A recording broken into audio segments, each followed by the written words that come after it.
Princess Juliana International Airport. Although this is still a temporary area for arrival and departure operations, I cannot stress enough how much we had been looking forward to this moment.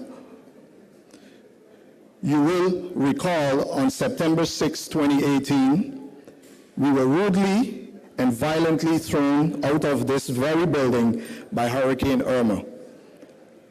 Irma and Maria set us back 75 years. Yes, 75 years, because they threw us back to the time when the airport was just a small airstrip for the U.S. military in the middle of World War II. For weeks after the disaster, the Princess Juliana International Airport was closed to all commercial flights and was only used by the Dutch, French, Canadian, and U.S. military to evacuate people who wanted to leave the island. The storm revealed not only what we as St. Martin people were made of, but also showed dearly the importance of the airport as a strategic asset of the country. Nobody was more aware of this than the employees of PGIE NV. From management down to the luggage handlers, we were not only affected personally, like practically every resident of our island was by the devastating impact of the September storms, but we were also greatly pained and heartbroken to see our pride and award-winning airport rendered inoperable for such a long period of time. I am sure I am speaking for all staff and airport community when I say that rather than throw a pity party, we are all determined and resolved to rise again like the phoenix from the incredible damage the hurricane inflicted on the airport. Or perhaps I should say that the spirit of the pelican, the national bird of the island, re-emerged in all of us, and indeed we saw ourselves as a pelican and not a pelican. On October 10th, 2017, just about a month before St. Martin Day, the airport reopened for commercial flights. That signaled that the island was open again for business. Of course, the conditions under which we were opened were not optimal, but progressively we did everything possible to accommodate arriving and departing passengers as well as the airport community, while meeting strict international standards of safety and security. Critical to being able to reopen was to have our air traffic service back up as quickly as possible. I am proud to report our primary, secondary radars are operational and the site acceptance testing has been completed. The radio communication equipment is now fully operational, also connected to the voice communication and control system. In short, we have executed a seamless transition to the new system, and we can safely say that our air traffic services has been able to resume normal operations with an updated state-of-the-art system, designed to meet the requirements of the current demand and expandable to meet future demands. In the meantime, most of the legacy airlines have returned to service the destination with a ramp-up of flights, making the peak tourist season, which began just a few days ago, to look quite bright.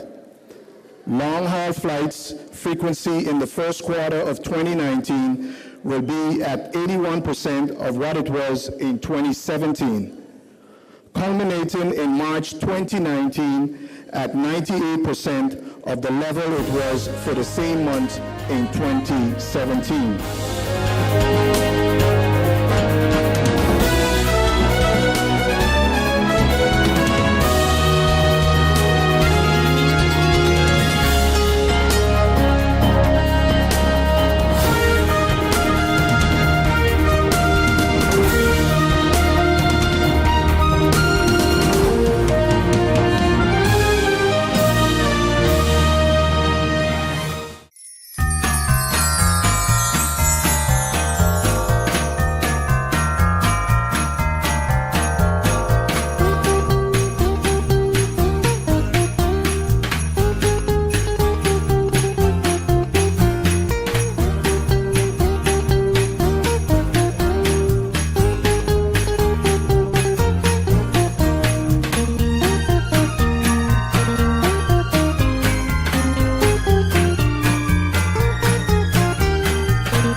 GEBE has been faithfully serving the communities of St. Martin, powering your home and our economy. Come rain or shine, our qualified team of professionals are working hard 24 hours a day to provide you and your family with safe, reliable electricity and water. We use the latest technologies and test our products daily to maintain the highest international standards. Our friendly staff is always there to assist you, whether in person, over the phone, or online.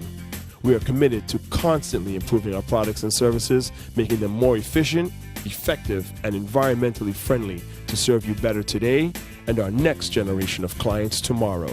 GEBE, powering a brighter future. Our friend Megawati is here with tips to save you energy. 1. Turn your airco temperature up. 2. Use a ceiling fan instead. 3. Buy energy-saving products. Save some green with NVGEBE.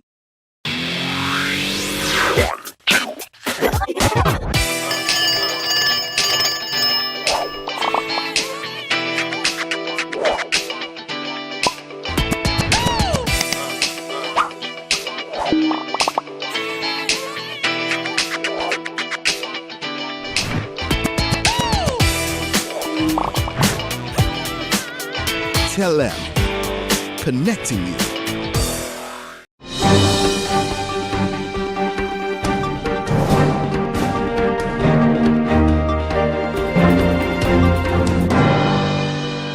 As you recall from the beginning, this institution at 10-10-10 had to start with the first pencil, but also a heavy awareness campaign, not only to the civil servants and the public authorities, but the public in general, to understand what this office stands for and how we can be at service of the public in general. As I demit office for December 31st, 2018, a little over 8 years, I want to leave with the public and especially government that the Ombudsman is a critical friend. The Ombudsman, the institution, is there to promote good governance, to protect the rights of the people. And as such, we have been looking at the relationship between government and the people. Doing investigation either by complaints of the people or on our own motion, because the sounds from the people triggered the Ombudsman at times to do a systemic investigation. And as such, we recall that's what we did after the hurricanes, when I decided to bridge this important time for St. Martin, where we did 3 systemic investigations. One pertaining to the hurricane preparedness, one about the dismissal committee under the Ministry of VSA, and the third one, the rent committee. In all cases, we made independent and objective reports, and I must say, the last report about the rent committee, I believe that the big achievement is that the budget for the rent committee in the future will be increased, whereby the rent committee will be able to serve the public better.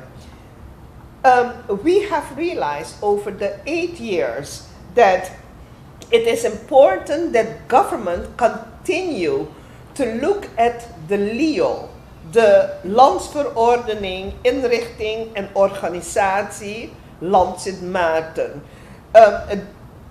Considering that over the past 8 years, ministers have come and gone, it often lacked clarity, transparency, and continuity when it comes to the competences, the authorities as established in the LEO.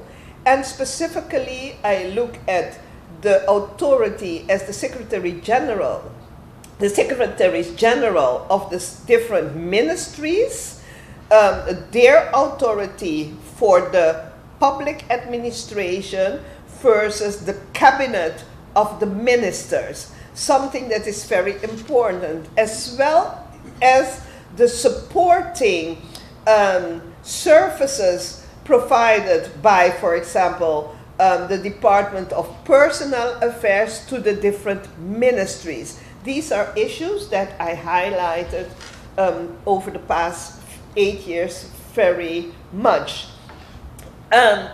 One important issue that we have dealt with over 8 years is the response by government to the people.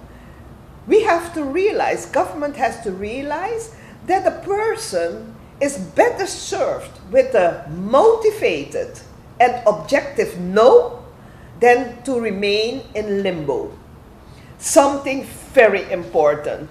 As I mentioned in one of my last interviews at the northern side of the island, follow through until the decision is made, until the whole project is finalized, is vital. We are a rather oral society, so we often fail to put things on paper. That means if we look at the hurricane preparedness, if we read the reports on the hurricane preparedness, we saw that that is a weakness of our society, not putting all procedures and policies, scenarios of approach on paper. So we saw, for example, during the hurricane, that in the case of crisis, one had to improvise. Whereas if we have it on paper, organizing our archives is important.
For this holiday season, visit Lucky Group of Companies for all your beauty supplies. In Lucky 2, the most modern store you can find, Melanie Color with Impact Hair Dyes, L'Oreal Paris, Black Opal, Revlon, Maybelline, and NYX Professional Makeup, St. Ives, Oil of Olay, and Neutrogena Body Lotion, Coppertone Sunscreen, brand name perfumes, Disney Cosmetics for kids and travel sizes, a wide selection of synthetic and human hair from the Janet Collection, hair extensions and ladies' wigs in all styles, shape, and colors, perfume gift baskets, a large variety of electronics such as Apple, HP, Nikon, Pioneer, and Olympus, watches from Casio, Seiko, and Citizen, and the latest musical headphones from Beats. Lucky 1, Lucky 2, and Shoppers Plaza is wishing you the very best for the holiday season and a happy new year.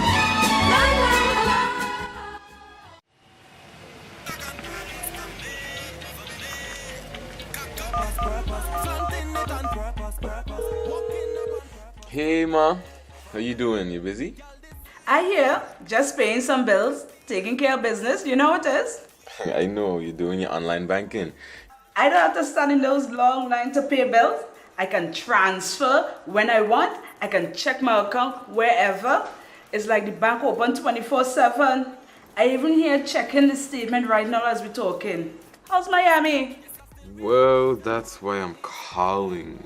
I'm finishing up a few songs now, but I'm afraid that studio time might be more than I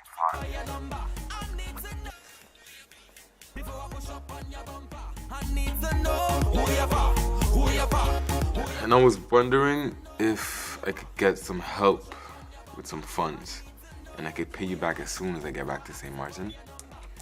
Let me check my account. How much you need? I think 500 should be enough. I can transfer it to you while online. Direct from me to you. No problem. Great. Thank you so much, Ma. I'll get online with Viv now. Alright, darling. You know who you're for? I need to know who you're for. Contact WIB today for your complete personal online banking experience. Available for all mobile devices, the Wynwood Islands Bank, now your online banking partner in progress. Who you're for.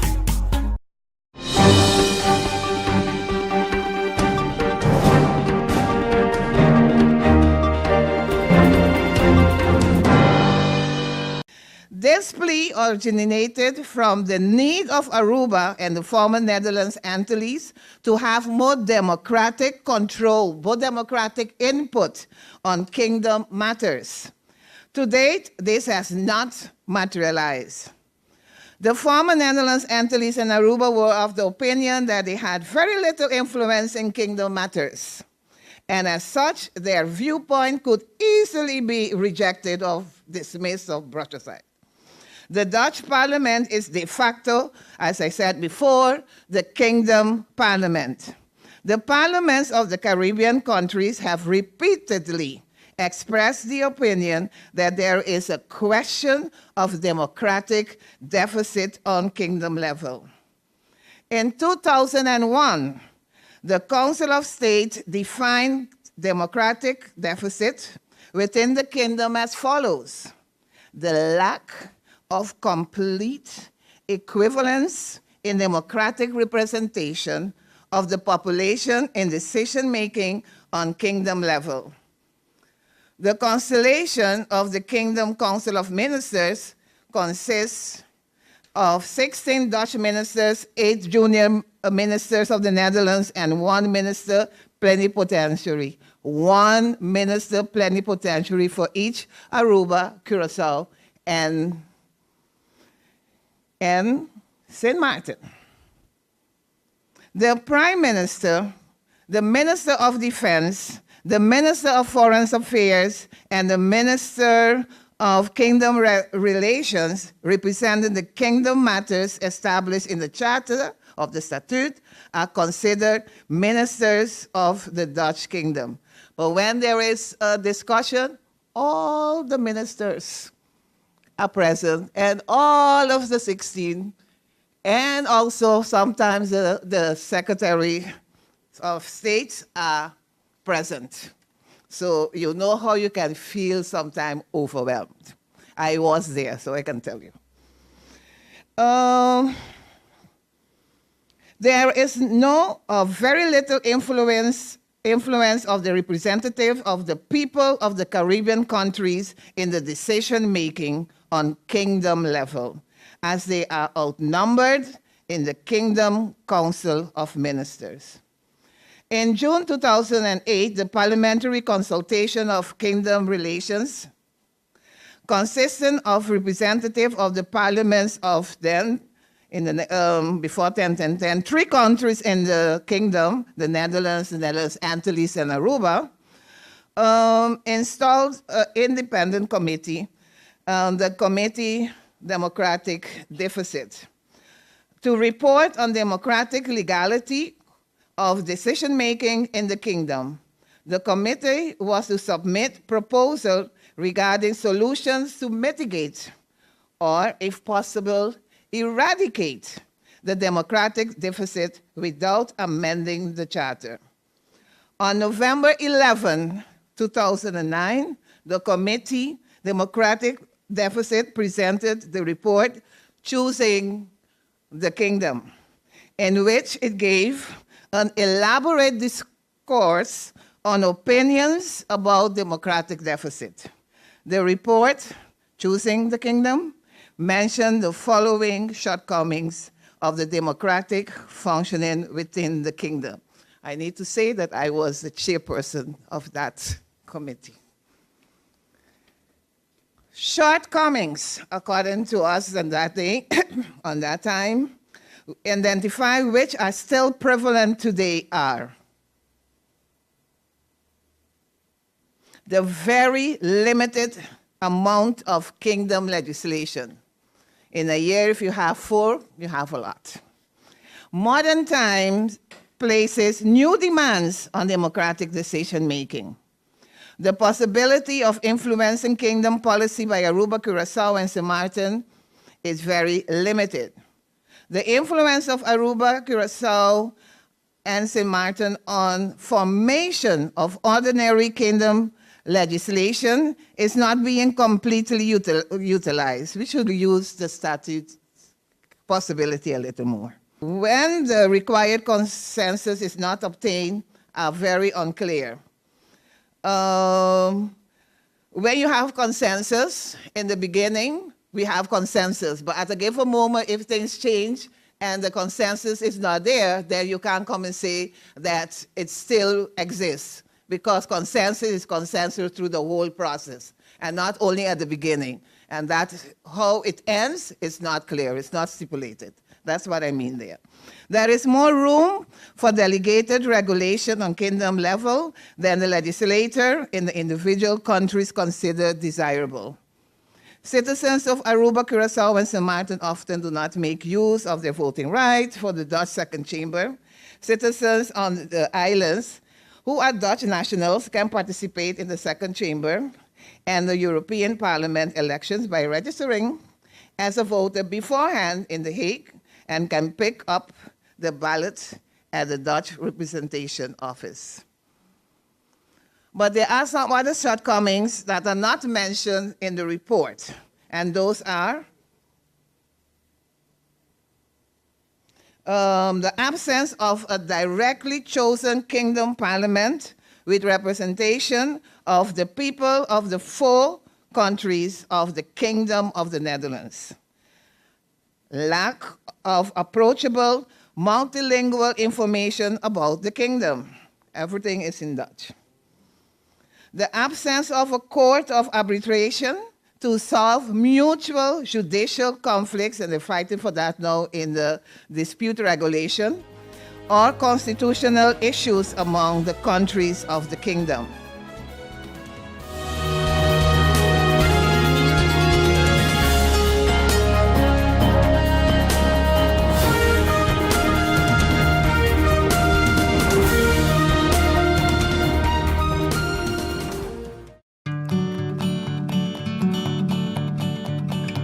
It's been said that behind every door, possibility awaits.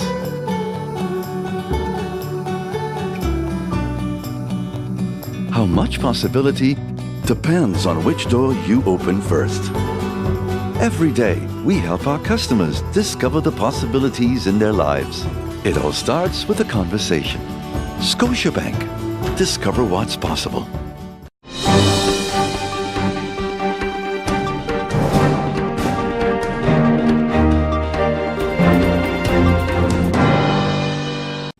That's the problem that you're facing right now with majority of the homes that still has tarpaulin on them.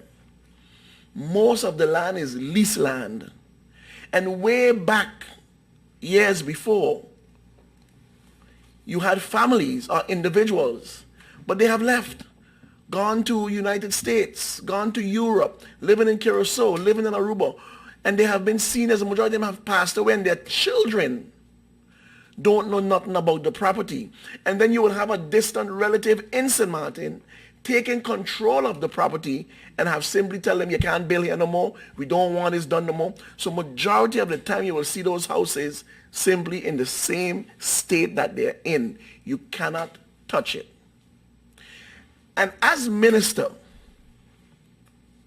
we did an assessment and we came up with 750 homes that needed immediate and direct repair. 750.